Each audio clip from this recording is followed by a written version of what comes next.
Tataya lahat, hindi magtitipid. Gagawin ang dapat kong gawin.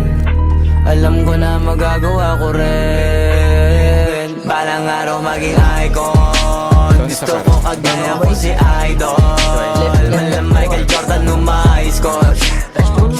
Kilalang magaling pagdating sa ring. Balang araw maging icon.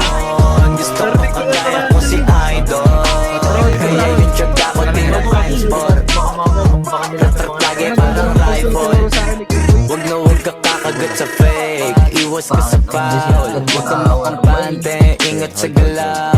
Huwag puro atake. Aralin dumipensa. Minsan din depende yan kung paano ka puwersa. Minsan kailangan pabay ng pasensya. Isa yan sa mga pangunahing diferensya. Pag natambakan ka na doon ka mag-apit. Pero pag nakalaman ka na nakakampante, sana kuha mo yung punto. Mula simula hanggang sa dulo. Dapat isagad mo yung laro mo.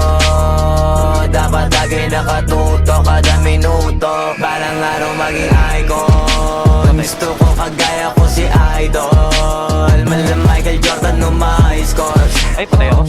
Kilalang magaling pagdating sa ring. Balang araw maging icon. Gusto ko kagaya ko si Idol. Kaya yung tsaga ko tina-time sport. Ratrat lagi parang rifle. Kasama na sa laro, natural lang madapa, natural lang matalisod, natural mabutata. Di ka dapat natitina, di ka dapat mauga, di ka dapat nangihina, di nila pwede makita. Kung matalo manalo, hanapin kung saan ka mali, para malaman mo rin kung saan mo kailangan magbawi. Yung pinakamagaling na ikaw, paano palabasin? Dapat ay wala kang pagkakataon na palalabasin. Pawala malambot na binte, kailangan buuan dibdib. At sa sarili may believe, kasi may gustong marating. At pagkain sa marami kahit na paunti-unti na balang araw maging icon. Wait lang. Gusto ko kagaya ko si Idol.